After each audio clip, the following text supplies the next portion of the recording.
Alright, ladies and gentlemen, hope you're all doing well, and welcome to the showdown between Nurgle and Grand Cathay here on the Twilight Forest. It's going to be myself with the Sorcerer Lord on the Rot Beast facing off against Sleepy Lion, who's going to be using the Celestial General.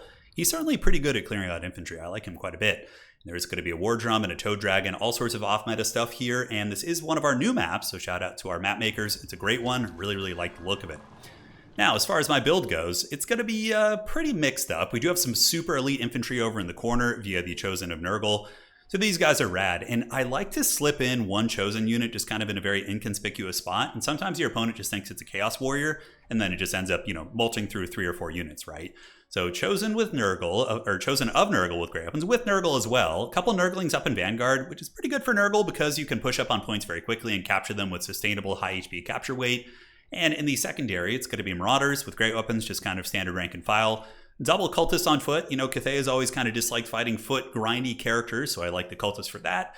Sorcerer on the Rot Beast is pretty freaking awesome. He's a good fighter. He has AP and poison. He can go fisticuffs with some of Cathay's bigger fighters for a period of time, and does have passive healing via the Crown of Everlasting Conquest. Now, the Toad Dragon was a bit of an experiment, or is a bit of an experiment, I should say. He is a little bit risky against Grand Cathay, but sometimes Cathay is going to come into games and be so afraid of your Furies and your backline diving and your swarming that they just go for more melee kind of, grindy builds like my opponent's doing. So you can get away with bringing the big old Toad Dragon, and he's super freaking cool. It's basically Wookiee incarnate here, and more Nurglings up in the high ground. So for my opponent's build, been playing a couple games with Sleepy Lion, great player, very solid tournament player, and also very off-meta player. Like I was playing against his Khorne, he's using like Skull Cannons, and here with Grand Cathay, he's rocking an Astromancer with Wind Blast, which is very good. Wind Blast will clear out Marauders and Nurglings, and the Astromancer itself is a magic damage, fire damage fighter with high weapon strength against light armor, which Nurgle does have a fair amount of light armor. In the back, it's going to be the Celestial General with the Celestial Sweep. So you get this guy in the middle of some elite infantry, whatever, and he does a lot of work. Very powerful fighter, and he's got a huge, thick hammer, that is for sure. Now, the rest of the build for Grand Cathay is going to be a couple Jade Warrior Halberds, basic Jade Warriors, and the Jade War Drum. Okay, so this is the Arwar War Drum. It does have these different buffs, so it can buff reload skill. Oh man, is that different than the other one? I'm not sure. Well, reload skill and melee attack. On top of that, it's going to be giving a potential armor buff, depending on which mode you decide to choose, and the Fury of the Blade. Okay, it causes fear and imbues magic. Oh, imbuing magic damage against demons is pretty sweet. Okay, some evil shenanigans here, and also gives leadership and an aura, which Cathay, of course, already has very good leadership, so that's a nice buff. But the battle's soon to be underway. Nurglings have grabbed the side points, so the little turd burglars are going to be doing it.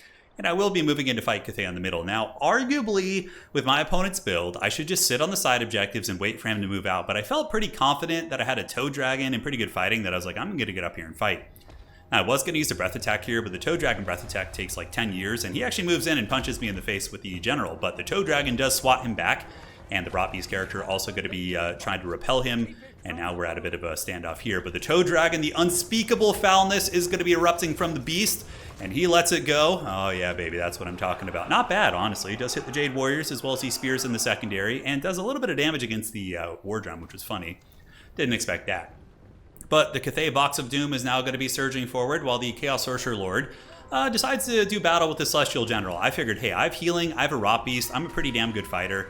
Let's see how this goes. So we do engage, but then get attacked by the Moonbird. Toad Dragon's going to be coming over to help out, and Grand Cathay will now be moving up on Objective 2 and taking a pretty firm grasp of that, and even more off-meta for my opponent. He is going to be rocking the Jade Lion.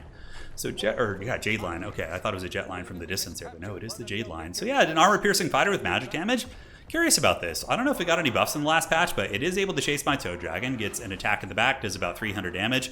So not too bad. So usually I send my Cultists in pretty comfortably, but I kind of made the mistake of not realizing he has 2 really good fast fighters who can come in here and just destroy my Cultists in combat. So not the best start for the old Cultist. That Moonbird is giving him the dirty.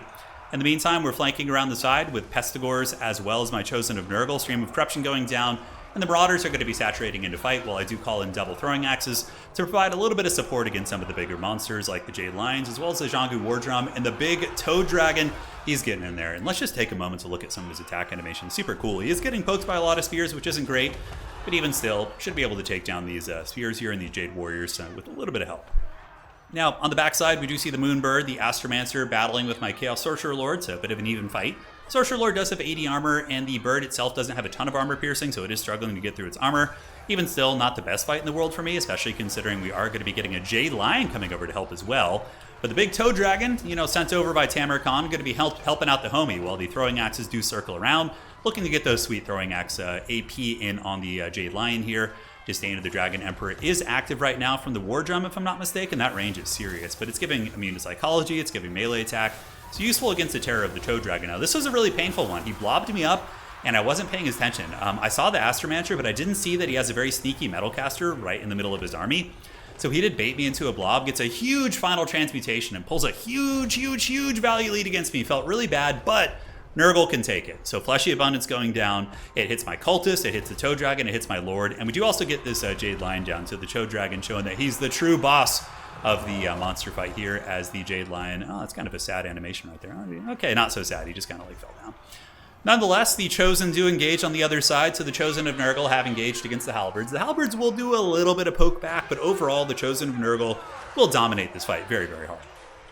They'll lose maybe 20% HP and KO that unit, depending on how that goes. But it looks like there might have been a little bit of support against the Chosen as well. Now here we got Furies battling it out with Crowmen, and there is going to be a breath attack going down, so my opponent trying to soften up the infantry.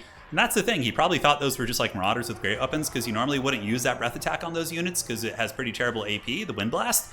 But yeah, Chosen still grinding it out here, throwing axes trying to poke in, and we have the big scary blob fight here as the Crowmen are trying to swarm on the Toad Dragon. Getting a decent amount of damage. The Celestial General is also on his horse helping out, and with his melee attack buff, homie's got almost 70 melee attack. Also does, of course, do magic damage, so quite nice indeed. So pulling away from the Moonbird. Moonbird has been really harrying me this game pretty hard. Calling a couple throwing axes over to help out, but Grand Cathay holding on to the middle very well. I am down on value pretty considerably, 6.7 against 3.4, but I have gotten a ton of healing this game. Not only the passive healing on the Chaos Sorcerer Lord, but also the overcasted Fleshy Abundances have been pretty big.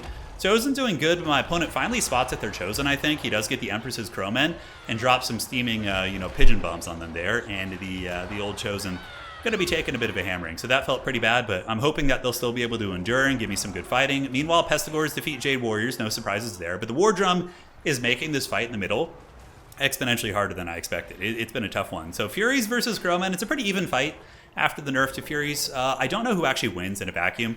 I would assume maybe the Furies, I don't know. Crowmen, though, have pretty crazy stats, and there are two Crowmen diving my Marauder Horseman throwing axes here. And we do have the pit fight once again. So the Jade Lion battling it out with the Toad Dragon, another Fleshy Abundance going down.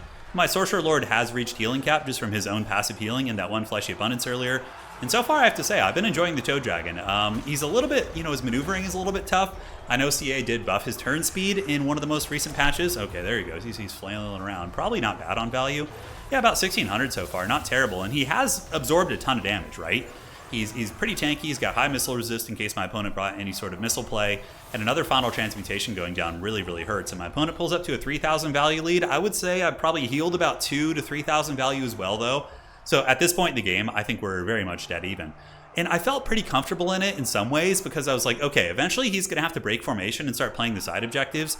And that's when Nurgle is going to shine because Nurgle's mobility is a little bit better than Grand Cathay in my opinion. But the Toad Dragon does run, which is a big bummer for me. The old Jade Lion going to be chasing it. Look at that, a 900 value on this line, up to 1,000. Not bad at all. These things cost a little bit more than 1,000, so the fact that they provide fast, armor-piercing magic damage in this matchup, maybe there's a little something here. Sleepy Lion is, quite an innovator with this Cathay playstyle. But the Lion itself is going to get harried and hunted by these throwing weapons and also the Chaos Sorcerer. That's why you want to bring them on the Rot Beast, in my opinion. It just gives him an armor-piercing punch, which if he was just on horseback, he probably would not have been able to hit the Jade Lion that hard, and it wouldn't be crumbling. And now the Big Chungus has returned. Fleshy Abundance is active. He's going to be healing up to healing cap here. He's back, and he's pissed, baby. So on the middle objective, we do have some Plague Bears that were summoned by the Cultists of Nurgle. Here we have Pestigores grinding very cost-effectively, dragging down the Peasant Horsemen, but potentially going to be overwhelmed by the combination of Light Cavalry as well as the Jade Warriors right here. And on the other side, the Spec Ops Chosen, the very sneaky Chosen. I love to mix these guys in. Probably not a lot of value, but their staying power, 800 is not bad. They cost about 1450, I think.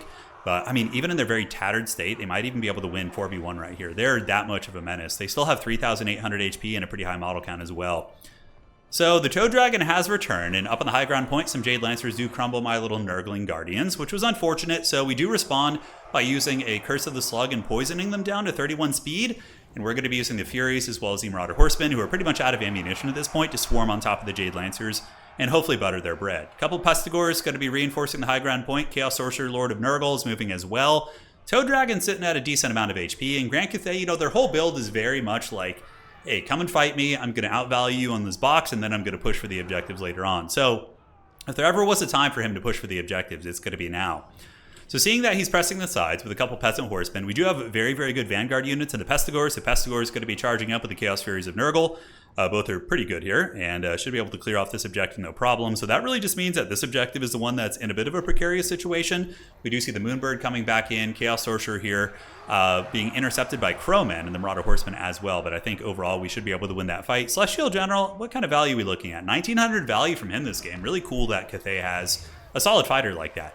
And if he has Celestial Sweep off cooldown, he can instantly clear things around him. If you guys haven't seen that ability, I think it's a very good competitive strong ability. And it's not often that generic like heroes, like, you know, the General of the Empire are good, but he is actually, I think, arguably in many situations better than the Shugengin Lords and potentially better than Zhao Ming in some situations. But Celestial General here, heavily surrounded, and the Rot Beast character does get a nice charge. Good combat stats, poison, able to get her done. 900 HP. Celestial General is going to get Karate Chop. Toad Dragon chases away the Astromancer, and that's a pretty big play for us. Cathay does have good leadership, but overall, we're in a very, very commanding position right now.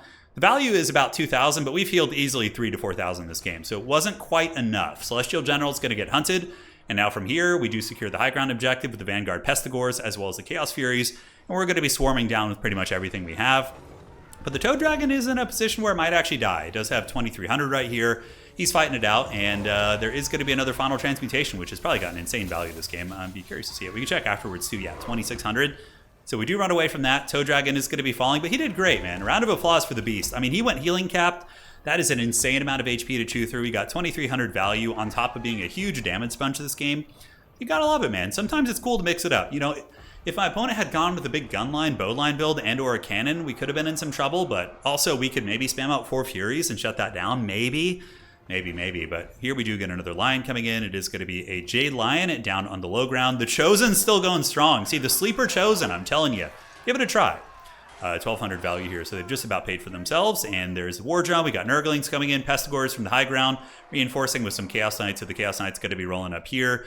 And there's not too many opportunities for Grand Cathay to get back in this game. They're very, very far behind on points, and they do have a little bit of pressure on this objective, but the Pestigores should hold their own for a period of time. Cathay's General is also dead, so that's going to be affecting their leadership. You can see it's a little bit low by Cathay standards, 57 on these Jade Warrior Halberds.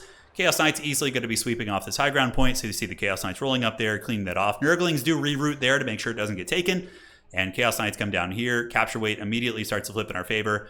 A couple of Empress's Crowmen do come in, but yeah, they get a drop on the Pestigores, but I still have the Chosen and the Chaos Knights, and my opponent does tap out. GG, well played. Fun game. He's a really fun player to play against. Very off-meta stuff. You know, I was expecting like a gunline / bowline, because Grand Cathay, I do think, can effectively protect their gunline against some of the Chaos factions, because Crowmen trade pretty well into Furies. It's like even-ish.